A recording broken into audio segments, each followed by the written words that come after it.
Nós vamos continuar a nossa reflexão, trabalhando no tema Ouse Ser Firme. Hoje, Daniel, capítulo 4. Daniel, capítulo 4.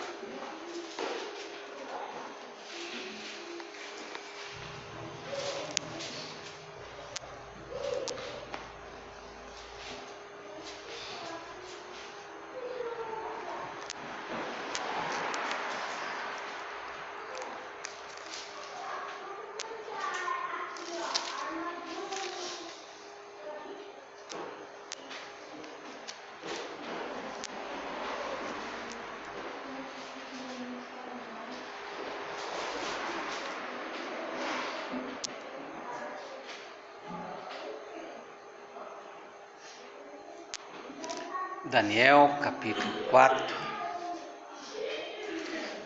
Nós leremos a partir do versículo 28 até o final, versículo 37. Daniel, capítulo 4, e os versículos 28 a 37, leitura responsiva. Todas estas coisas sobrevieram ao rei Nabucodonosor. Ao cabo de 12 meses, passeando sobre o palácio real da cidade de Babilônia. Falou o rei e disse: não é esta a grande Babilônia que eu edifiquei para a casa real com o meu grandioso poder e para a glória da minha majestade? Falava ainda o rei, quando desceu uma voz do céu. A ti se diz, ó rei Nabucodonosor, já passou de ti o reino. Serás expulso de entre os homens, e a tua morada será com os animais do campo, e far-te-ão comer ervas como os bois, e passar-se-ão 7 tempos por cima de ti, até que aprendas que o Altíssimo tem domínio sobre o reino dos homens e o dá a quem quer. No mesmo instante, se cumpriu a palavra sobre Nabucodonosor, que foi expulso de entre os homens e passou a comer erva como os bois. O seu corpo foi molhado por orvalho do céu, até que lhe cresceram os cabelos como as pedras da árvore e as suas unhas como as das árvores. Mas, ao fim daqueles dias, eu, Nabucodonosor, levantei os olhos ao céu, tornou-me a vir o entendimento, e eu bendisse o Altíssimo, e louvei e glorifiquei ao que vive para sempre, cujo domínio é sempiterno e cujo reino é de geração em geração. Todos os moradores da terra são por ele executados em nada, e segundo a sua vontade, ele opera com o exército do céu e os moradores da terra. Não há quem lhe possa deter a mão, nem lhe dizer: que fazes? Tão logo me tornou a vir o entendimento também para a dignidade do meu reino, tornou-me a vir a minha majestade e o meu resplendor. Buscaram-me os meus conselheiros e os meus grandes, fui restabelecido no meu reino, e a mim se me ajuntou extraordinária grandeza. Agora, pois eu, Nabucodonosor, louvo e exalço e glorifico ao Rei do céu, porque todas as suas obras são verdadeiras e os seus caminhos justos, e pode ligar aos que amam o seu governo. Alguém com muita precisão e sabedoria disse certa vez que o homem que chega ao pináculo, raramente ele é feliz por muito tempo. Logo, ele é devorado por temores de que pode escorregar uma estaca abaixo e ser forçado a dar o seu lugar a outro. É um pensamento, um princípio muito verdadeiro. E aí nós podemos usar aquela expressão que talvez você já ouviu, olhando para Nabucodonosor exatamente agora e dizer: Nabucodonosor, quem te viu, quem te vê. O capítulo 4 de Daniel, ele é um capítulo assim que, quando você lê, ele se torna um capítulo fascinante pelo que você percebe, né, nesse relato, no capítulo 4.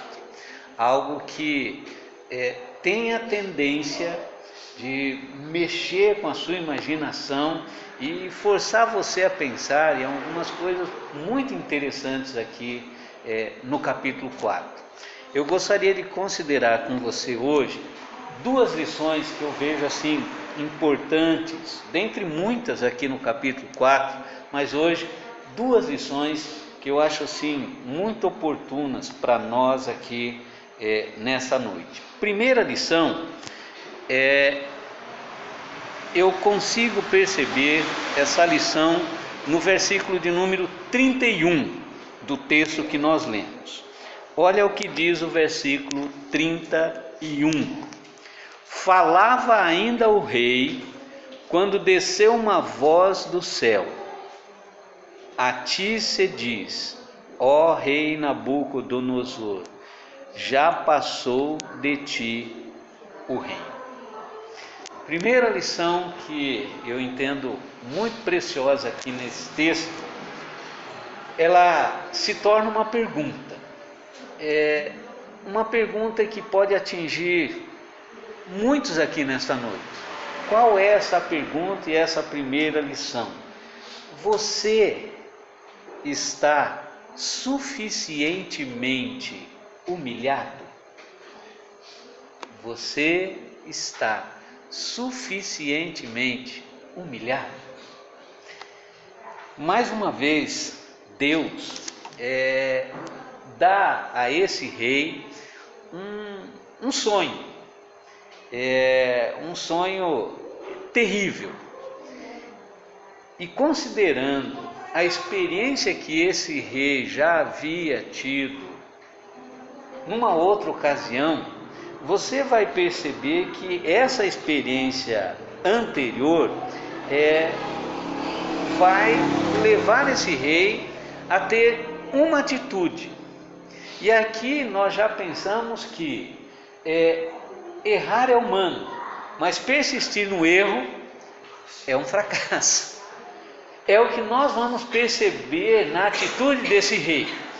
Ele já havia tido um sonho, e nesse primeiro momento, qual é a atitude do rei? Ele tem a atitude de chamar todos os sábios do reino. No entanto, aquele que vai revelar o sonho no primeiro momento para ele foi Daniel. Agora, pela segunda vez, esse rei tem um sonho, e a gente percebe que esse rei vai insistir em chamar todos os sábios do reino, e não novamente Daniel. Então você percebe a insistência do rei. E possivelmente isso acontece mais uma vez na vida desse homem, porque você vai perceber que a resposta que eu tenho para essa atitude que ele tem pela segunda vez é que Nabucodonosor, ele tinha uma forte ideia a respeito do significado do sonho que ele estava tendo e teve naquele momento, pela segunda vez. Mas qual é a intenção e o pensamento dele? Nabucodonosor desejava profundamente que aquele sonho não fosse verdade. Por isso que ele insiste em convidar mais uma vez aqueles que nada sabiam sobre interpretar sonho. Então perceba a consciência de Nabucodonosor naquele momento. Ele insiste numa atitude exatamente para alimentar o que ele gostava, não o que ele necessitava saber. Então eis o motivo que ele mais uma vez vai convidar outros sábios e não a Daniel. E você percebe como que Deus vai trabalhando aqui na vida desse homem, a partir do que o texto nos mostra. Ele tem um sonho, e o sonho que ele tem, lá está estampado no sonho dele uma árvore. Esse é o sonho que ele tem quando você lê todo o capítulo 4. E é interessante que na literatura babilônica era comum representar o rei como uma árvore. Isso era comum na época. Logo, aquele sonho possivelmente não era tão assim incomum para o rei, mas ele chama sábios porque no mínimo aqueles sábios deveriam saber, ter consciência, ter a sabedoria de dizer não, simplesmente é comum ao rei, o rei sonhar como sendo uma árvore, caracterizado por uma árvore.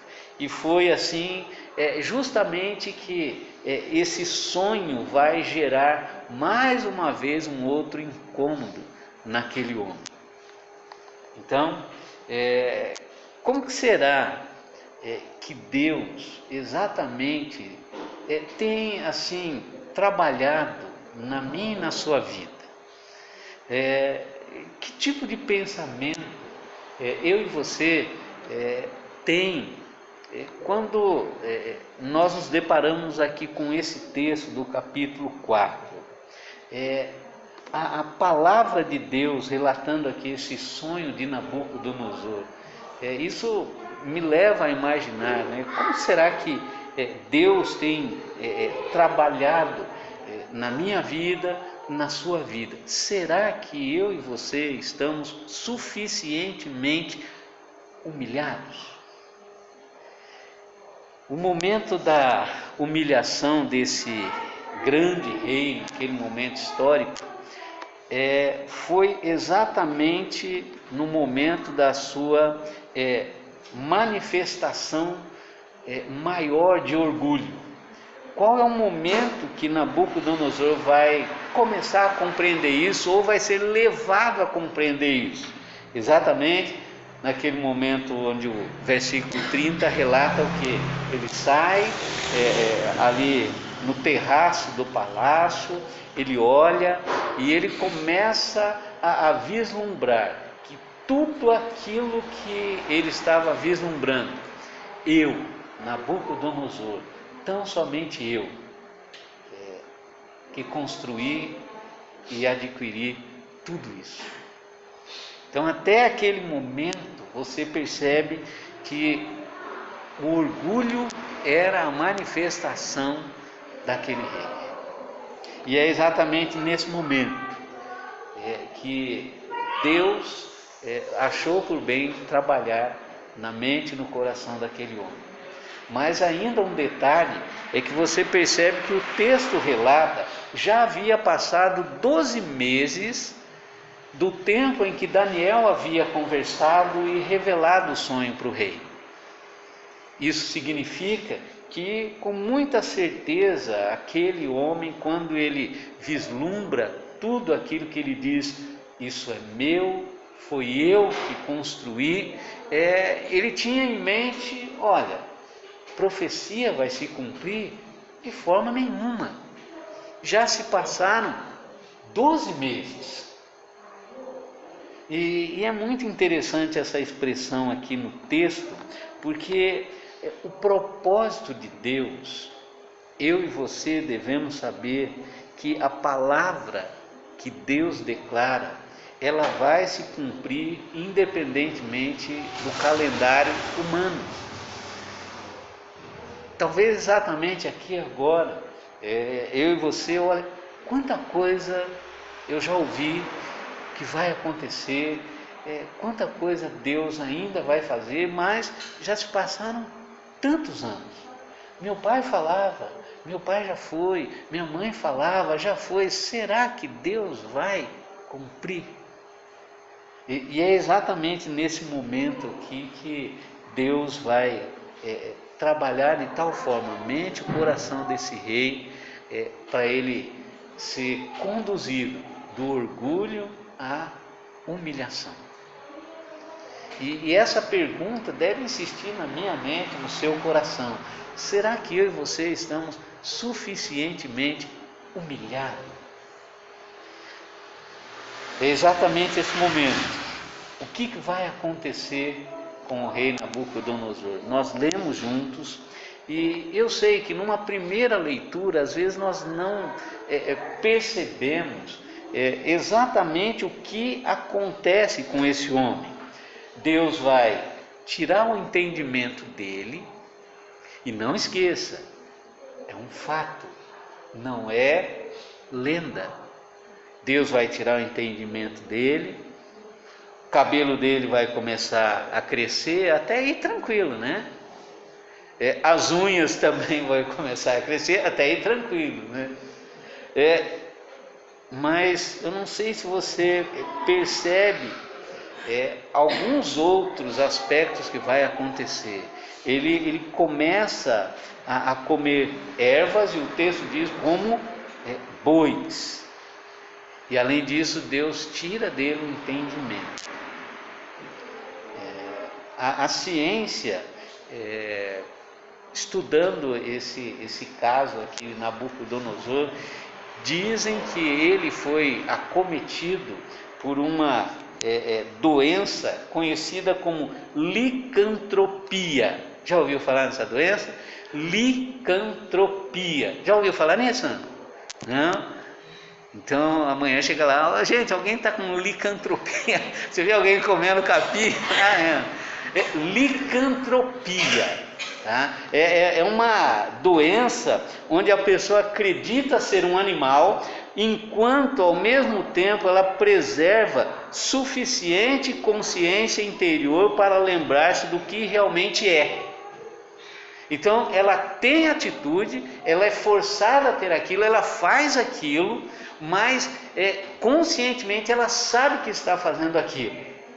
E no momento em que ela volta em si, ela sabe o que ela fez, sabe o que aconteceu com ela, e certamente é aquele momento: eu não acredito que eu fiz isso.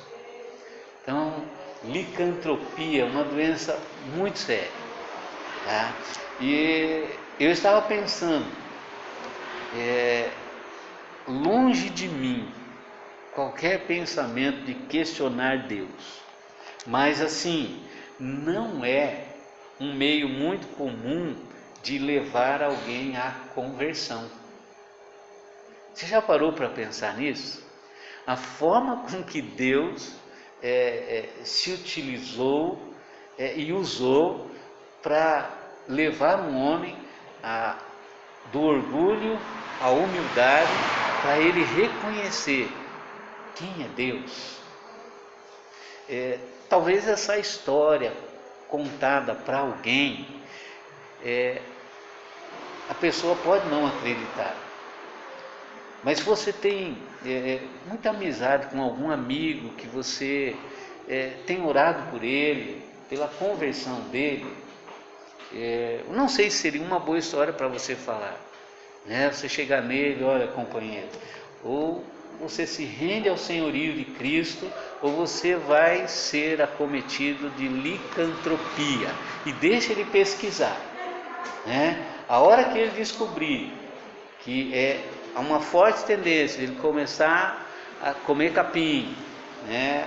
A deixar o cabelo crescer, a unha crescer, e você começar a perceber alguns sintomas, né? É o caminho que Deus escolheu para conduzir o seu amigo a Cristo. Mas não é uma forma muito comum. Mas foi essa situação que o Senhor trouxe, né? O mais poderoso homem daquele momento, usando aí esse castigo, fazendo com que ele compreendesse do orgulho, essa trajetória aí para humildade.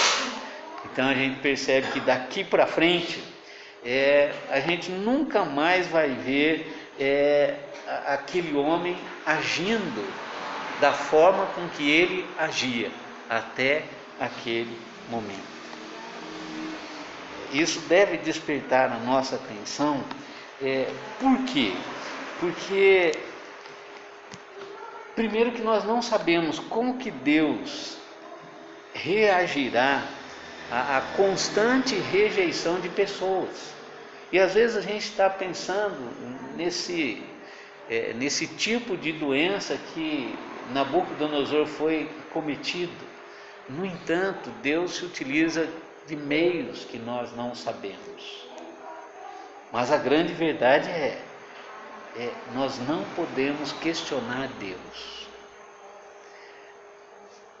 E é muito interessante e oportuno nós aqui nesta noite começarmos a pensar, não somente a partir de não sermos convertidos ainda, mas o fato de ainda não estarmos suficientemente humilhados na presença de Deus. Nós não sabemos como que Deus pode agir na nossa história de vida quando imaginamos que ainda tudo que temos, tudo que somos é fruto do nosso trabalho, da nossa sabedoria, da nossa capacidade intelectual. A grande verdade é que tudo que somos, temos, tudo que vai ainda acontecer na nossa vida, é nada sem Deus. Essa é a primeira lição que nós aprendemos. Houve um momento na história, o evangelista Lucas, no capítulo 18, ele revela uma oração de um publicano. E aquele homem, na presença de Deus, ele vem do orgulho para a humildade, usando a expressão: ó Deus, sê propício a mim, pecador. Eu creio que essa é uma oração constante que nós devemos fazer. Ó Deus, sê propício a mim, pecador. O mais alto que eu e você podemos chegar é nos quedarmos aos pés de Cristo. E a pergunta é: estamos nós suficientemente humilhados? Mas há uma segunda lição aqui nesse texto, versículo de número 34. Olha o que o versículo diz: mas ao fim daqueles dias, eu, Nabucodonosor, levantei os olhos ao céu, tornou-me a vir o entendimento, e eu bendize o Altíssimo, e louvei e glorifiquei ao que vive para sempre, cujo domínio é sempiterno e cujo reino é de geração em geração. Segunda lição importante que eu vejo nesse texto: nunca devemos desistir da conversão de qualquer pessoa. Nunca devemos desistir da conversão de qualquer pessoa. Nós poderíamos imaginar aqui que esse poderoso rei, que primeiramente levou cativo o povo de Deus, que forçou o povo de Deus, de uma forma muito especial, aquele remanescente fiel, a unir-se a ele na idolatria, ter se tornado aí, depois dessa atitude, um cristão. Será que a gente poderia imaginar quando esse homem furioso desejou pegaram o remanescente fiel e, por desobediência, jogaram dentro de uma fornalha aquecida 7 vezes mais para não sobrar nada. Será que a gente poderia imaginar que agora esse homem furioso havia se tornado um crente, né? Então, nessa trajetória aí do rei Nabucodonosor, só nos resta pensar em algo. Deus pode trabalhar na vida de toda e qualquer pessoa. Quando você conhece a história de Nabucodonosor e agora você vê no versículo 34 como que ele descreve agora quem ele era. Então você percebe aqui que nós estamos exatamente frente a um texto da palavra de Deus que deixa bem claro que eu e você não podemos desistir da conversão de qualquer pessoa. E talvez eu fique imaginando aqui, né? Nós estamos aqui nessa noite reunidos no grupo que Deus achou por bem estar aqui nesta noite. Eu trabalho dessa forma, na verdade desde quando nós nascemos, quem era para estar aqui era eu e você, mais ninguém, né? Então o propósito de Deus, então Deus escreveu a história para ser assim. Esse texto era o texto para a gente conversar hoje aqui agora, e nós estamos aqui num grupo de pessoas, e pode ser que na sua mente, no seu coração agora veja um nome, né? São pais, filhos, esposas, outras pessoas, né? Olha, quem será que veio na sua mente que um dia ou outro você imaginou, eu acho que não tem mais jeito com essa pessoa, né? Certamente quantas mães, quantos filhos oram pela conversão dos pais e já passaram tanto tempo, até agora nada. Eu creio que a história desse rei, o que acontece com ele é algo animador para mim e para você, exatamente deixando claro, olha, não desanime, porque em nenhum momento da história Deus vai abandonar os seus. Se pertence a Deus, num momento ou outro, vai se render ao senhorio de Cristo. Por mais às vezes que eu e você, em determinado momento, estou jogando a toalha, desanimei, exatamente o texto vem e nos anima. Olha, ainda há esperança. Então eu saio daqui, eu espero que você saia daqui nessa noite exatamente pensando nisso. Olha, você já havia perdido a esperança, olha, não tem mais jeito. Tenha plena convicção de que se Deus é poderoso para transformar Nabucodonosor, e queria matar um rei que tinha tudo, mas Deus achou por bem transformar a vida dele. Então nós precisamos ter a convicção que Deus é onipotente.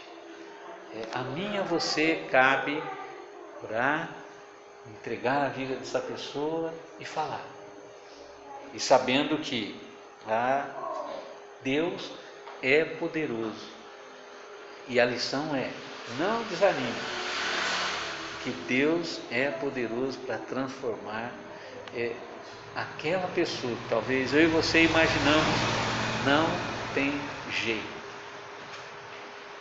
É a segunda lição que nós aprendemos nesse texto.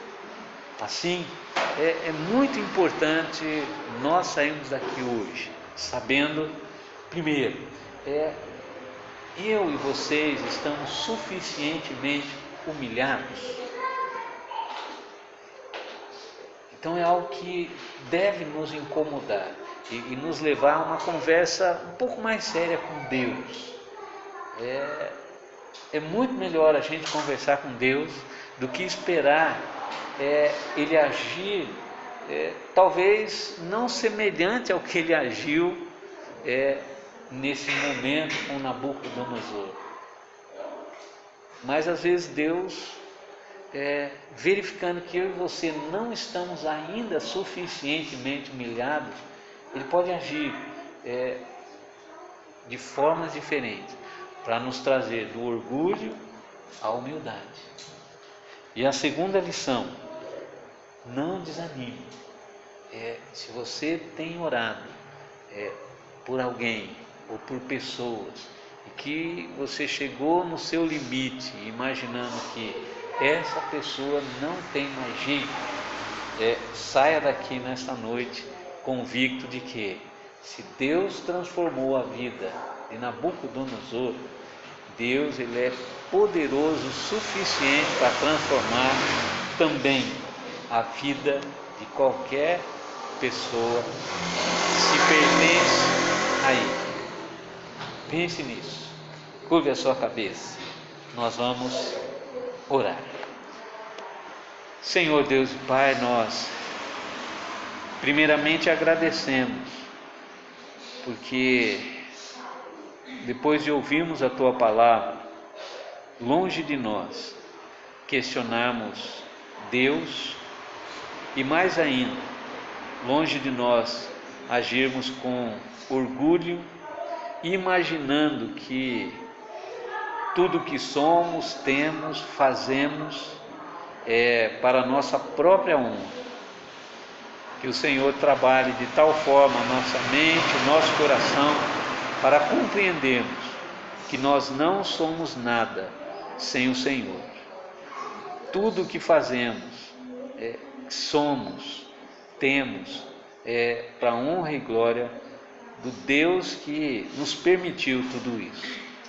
Por isso que possamos sair daqui não imaginando que somos orgulhosos, mas sim humilhando-nos constantemente na Tua presença.